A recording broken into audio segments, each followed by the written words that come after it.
반갑습니다. 큰나무 아동부 여러분. 오늘은 이스라엘의 결혼식 문화를 통해 천국에 대해 가르쳐 주신 예수님에 대해 나눠볼 거예요. 여러분은 결혼식에 가본 적이 있나요? 우리나라에서는 두 남녀가 자유롭게 만나 연애하고 결혼을 약속합니다. 그 후 서로의 부모님에게 승낙을 구하고 결혼이 이루어지죠. 그리고 서로의 가족과 친구들이 모인 자리에서 결혼식을 올리고 결혼 서약을 통해 가정을 이루는 것이 우리나라의 보편적인 결혼식의 모습이에요. 오늘 본문이 기록된 당시의 이스라엘에도 그들만의 독특한 결혼 문화가 있었습니다. 본문을 보면 결혼식에 10명의 처녀가 등장하는데 이 처녀들은 신부들이 아니라 신부를 돕는 들러리들이었어요. 당시에는 신랑이 신부를 자기 집으로 데리고 와서 혼인잔치에 함께 참여하는 풍습이 있었습니다. 이때 신부의 들러리들은 신랑을 맞이하여 신부를 신랑의 집으로 데리고 가는 일을 돕는 역할을 했어요. 저는 왜 10명의 처녀가 한 명의 신랑을 밤새워 기다리고 있었는지 너무나 궁금했었거든요. 그런데 바로 이런 이유 때문이었죠. 10명의 처녀는 신랑과 신부를 결혼잔치로 인도하는 들러리였습니다. 이 결혼잔치는 보통 저녁에 시작이 되었어요. 신랑이 도착하는 시간은 정해져 있지 않았기 때문에 신랑을 기다리는 들러리들은 거리에 나가 기다리고 있었어야 했습니다. 이때 등불을 들고 나갔어요. 그런데 등불은 기름을 담거나 적시는 용기가 작아 유대인들은 여분의 기름통을 가지고 다녔습니다. 이런 등불은 각자가 개별적으로 준비해야 했는데 만일 등불을 들지 않은 자는 불청객이나 강도로 취급되어 잔치에 참여할 수가 없었다고 해요. 예수님께서는 이러한 이스라엘의 결혼 문화를 통해 제자들에게 천국에 대해 가르쳐 주셨습니다. 그런데 왜 하필 예수님께서는 제자들에게 고대 이스라엘의 결혼을 통해 말씀하신 걸까요? 오늘 본문 말씀을 통해 확인해 보도록 하겠습니다. 결혼잔치가 열리는 날이었어요. 10명의 처녀가 설레는 마음으로 신랑이 오기를 기다립니다. 10명의 처녀는 등불을 들고 신랑을 기다렸어요. 신랑은 어떤 사람일까? 빨리 왔으면 좋겠다. 신랑이 오기 전에 등불이 꺼지면 안 되는데. 5 처녀는 기름을 미리 준비해 놓기 위해 기름통에 기름을 채우러 갑니다. 하지만 미련한 처녀들은 그러지 않았어요. 아유, 기름이 이렇게 많은데 기름을 뭐하러 또 준비해? 그래, 설마 이 기름을 다 쓰기 전에 오겠지. 미련한 처녀들은 이처럼 기름을 준비하지 않았어요. 그러다가 신랑이 오는 것이 늦어졌고 10명의 처녀들은 그만 모두 잠들고 맙니다. 한밤중에 신랑이 온다는 소식이 들렸어요. 신랑을 기다리다 잠든 10명의 처녀는 모두 일어나 등불을 챙겼어요. 그런데 기름을 준비하지 못한 미련한 처녀들의 등불은 꺼져가기 시작했죠. 미련한 처녀들은 슬기로운 처녀들에게 기름을 나눠달라고 부탁했지만 슬기로운 처녀들도 기름이 많지 않아서 기름을 나누어 줄 수가 없었어요. 미련한 처녀들은 할 수 없이 서둘러 기름을 사러 가게 됩니다. 그런데 바로 그때 신랑이 도착한 거예요. 슬기로운 처녀들은 신랑과 함께 결혼잔치에 들어갔어요. 그리고 결혼잔치의 문은 그만 닫히고 말았죠. 미련한 처녀들은 뒤늦게 기름을 사왔지만 이미 결혼잔치의 문이 닫혀서 결혼잔치에 들어갈 수 없었답니다. 문을 두드리며 열어달라고 애원하는 미련한 처녀들에게 주인은 문을 열어주지 않았고 당신들을 알지 못한다라고만 말했어요. 예수님이 제자들에게 10처녀 비유를 말씀하신 이유는 다시 오실 예수님을 어떤 마음으로 기다려야 하며 어떻게 준비해야 하는지 분명하게 알려주시기 위해서였어요. 이 비유에서 10처녀는 예수님을 믿는 모든 사람들, 특별히 예수님의 다시 오심을 기다리는 사람들을 가리키고 신랑은 다시 오시겠다고 약속하신 예수님을 가리킵니다. 그런데 10처녀 중 5명의 처녀만 슬기로운 처녀들로 불린 이유가 무엇이었나요? 맞아요. 신랑이 늦게 오는 데에도 불구하고 그를 맞을 준비를 했기 때문이었어요. 그러나 미련한 처녀들은 신랑을 맞으려고 기다리고 있기는 했지만 신랑이 늦게 오는 것에 대해서는 전혀 준비하지 않았죠. 아마 신랑이 꽤 오랫동안 도착하지 않았던 것 같아요.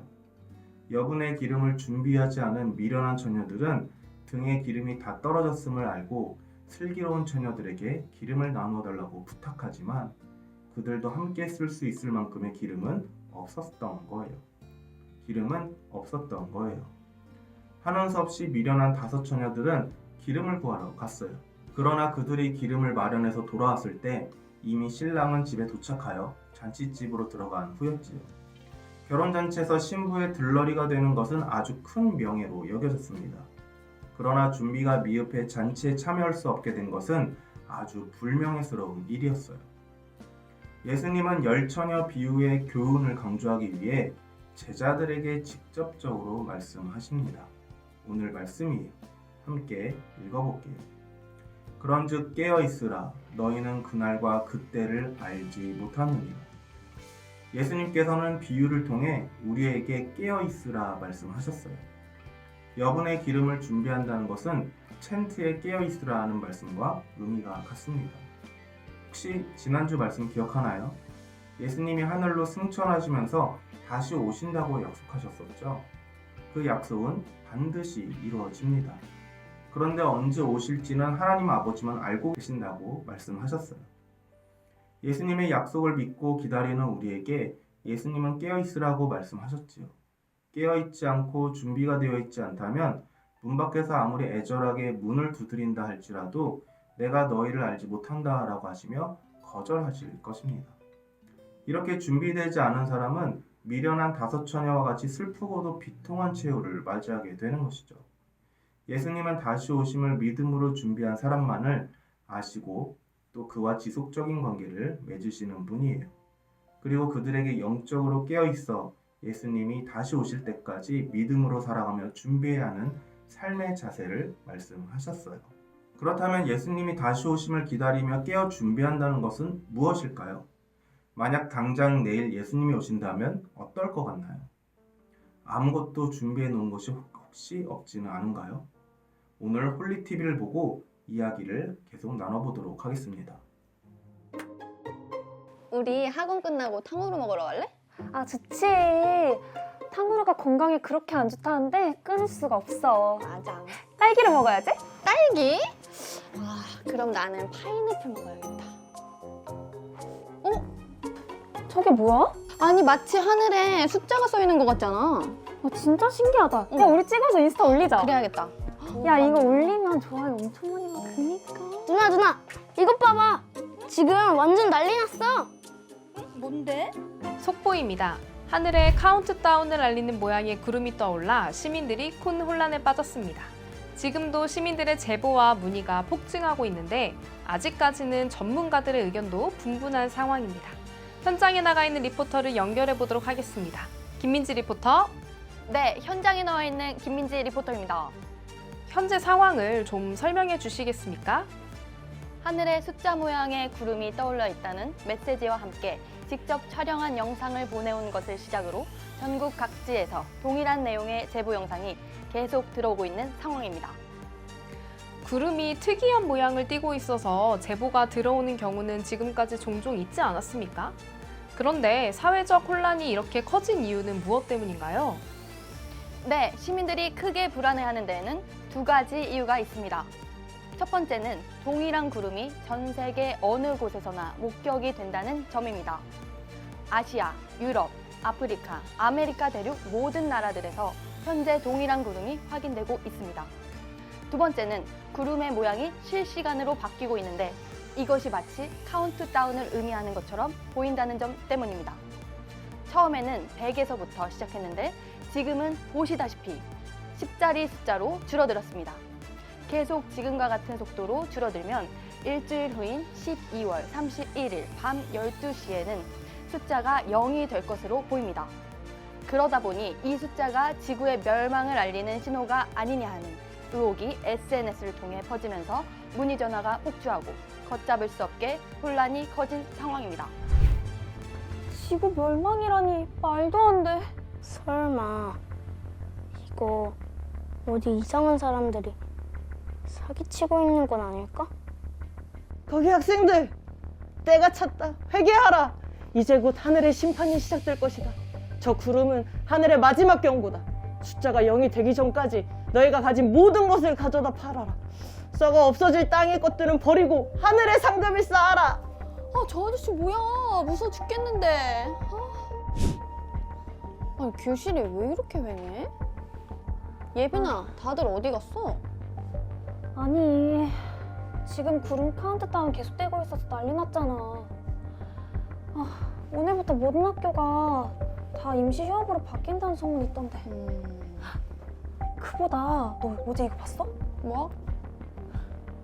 아니, 갓생 일모님이 한 라방 말이야. 구독자 여러분, 소식 들으셨죠? 멸망이래요, 멸망. 이제까지 놀 거 안 놀고 쓸 거 안 쓰고 열심히 살았던 모든 게 다 허무하게 느껴지네요. 갓생? 참, 다 필요 없어요. 하루하루 성실히 노력하다 보면 언젠가 행복한 날이 온다고 했던 말 전부 취소입니다. 욜로가 정답이었어요. 아니, 어차피 죽으면 다 소용없잖아요. 억울해. 여러분, 그냥 몇 시간 안 남았으니까 하고 싶은 거 다 하고 마음껏 즐기세요. 우리 보고 하루하루 열심히 살렸던 엘모님까지. 나 어제 이거보다 깜짝 놀랐다니까? 다들 구름 때문에 정신이 이상해진 것 같아. 여보세요? 슬기야, 너 어제 학원 왜 안 왔니? 선생님, 뉴스 아직 안 보셨어요? 곧 지구가 멸망할지도 모른대요. 슬기야, 이 핑계 저 핑계 대면서 빠지면 대체 언제 공부하려고 그래? 고3이 한참 남은 것 같지? 눈 깜빡하고 나면 너 수능 날이다. 정신 차리고 학교 끝나면 바로 학원으로 와. 내일 지구가 멸망해도 선생님은 끝까지 수업할 거다. 너희도 학생이면 공부를 해야지. 예빈아, 쌤이 오늘 학교 끝나고 학원으로 바로 오래. 야, 이런 분위기에서 무슨 학원이야. 이러고 있을 때가 아니야. 나 오늘 민호한테 가서 고백할래. 할 수만 있다면 마지막 순간이 오기 전까지는 사랑하는 사람하고 함께 있고 싶어. 나 먼저 가볼게. 안녕. 전도사님! 지환아, 슬기도 같이 왔구나. 누나도 무섭다고 해서 같이 왔어요. 오는 길에 여기저기서 사이렌도 울리고 난리도 아니에요. 맞아요. 사람들이 너무 이상해요. 막 재난 문자도 올리고 너무 무서워. 근데 전도사님은 안 무서우세요? 진짜 종말이 오면 어떡해요? 전도사님도 정말 일주일 후에 세상이 끝날 거라고 생각하세요? 그건 아무도 알 수 없지. 예수님도 그건 하나님 아버지만 알고 계신다고 말씀하셨으니까. 다만 우리는 종말과 예수님의 재림을 두려워할 필요가 없어. 어떻게 그래요? 예수님이 재림하시는 건 좋아도 세상이 끝난다고 생각하니 솔직히 두렵기도 하고 이제까지 대학을 위해서 공부했는데 그 시간들이 너무 허무하게 느껴져요. 맨날 친구들이랑 놀고 게임하던 그런 친구들이 너무 부럽다니까요. 그동안 교회에서 배운 말씀을 생각해 볼까? 성경이 말하는 종말이 뭐였지? 종말은 세상이 끝나는 것 아니에요? 아니, 모든 게 끝나서 사라져버린다면 너 말대로 허무한 게 당연하겠지. 하지만 종말은 끝이 아니라 하나님의 나라와 통치가 완전하게 이루어지는 날이야. 그 이후에는 영원한 하나님의 나라가 우리를 기다리고 있고, 그래서 예수님은 종말이나 재림을 두려워하기보다는 그 날이 오기를 소망하며 항상 깨어있으라고 말씀하신 거고, 예수님의 재림을 믿는 우리에겐 사실 모든 날들이 다시 오실 주님을 기다리고 준비하는 날이니 사실 전도사님의 말이 다 이해가 된 건 아니었다.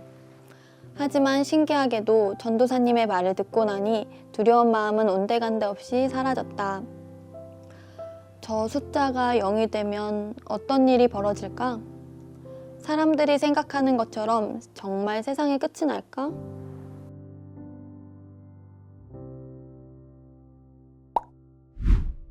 여러분 영상 잘 보았나요? 어때요? 우리 친구들은 어떨 것 같나요? 당장 내일 오신다는 상상이 너무 무섭고 두려운가요? 열심히 공부했던 걸 억울해하며 지금이라도 놀자 또는 예수님이 다시 오시기 전에 좋아하는 친구에게 고백할 건가요? 예수님이 다시 오시는 날은 하나님의 나라와 통치가 완전하게 이루어지는 날입니다. 그래서 다시 오신다는 예수님의 약속이 반드시 이루어질 것을 믿고 소망하며 그날을 기다려야 한다고 지난주 말씀을 통해 배웠죠. 그날을 기다리는 우리는 매일 그날이 오기를 소망하며 항상 깨어 있어야 하는 거예요. 깨어 준비한다는 것은 다시 오심을 믿고 하나님의 말씀을 가까이 하고 그 말씀을 가지고 기도하며 영적으로 게을러지지 않게 하나님의 자녀로서 성실하게 살아가는 것을 말합니다. 그날이 오늘은 아니겠지 생각이 아니라 예수님 기다리고 있어요. 어서 오세요 하는 마음으로 기다려야 하는 거예요. 마치 여분의 기름을 준비한 슬기로운 처녀들처럼 예수님께서 이 땅에 다시 오시는 날 멋지고 아름다운 모습으로 예수님을 맞이해야 하는 것이죠. 우리 마음속에 다시 오실 예수님을 기다리는 소망의 등불이 꺼지지 않도록 잘 준비해야 합니다. 내가 하는 모든 것들을 통해 하나님을 먼저 생각하고 그리고 그 모든 것들이 영원한 하나님 나라에서는 어떤 의미가 있을지 생각하며 매일매일 예수님이 당장 내일 오실 것처럼 오늘을 살아가는 큰나무 아동부 친구들이 되기를 예수님의 이름으로 축복합니다. 기도하겠습니다. 하나님 감사합니다. 오늘 말씀을 통해 늘 깨어 있어야 함을 배웠습니다. 미련한 5 처녀들처럼 준비하지 못한 채 예수님이 오시는 날을 놓치는 자가 아닌 늘 준비하여 예수님을 잘 맞이하는 지혜로운 처녀들처럼 천국 가는 신앙인이 되게 하여 주시옵소서. 우리의 기도에 응답하실 것에 감사드리며 예수님의 이름으로 기도합니다. 아멘.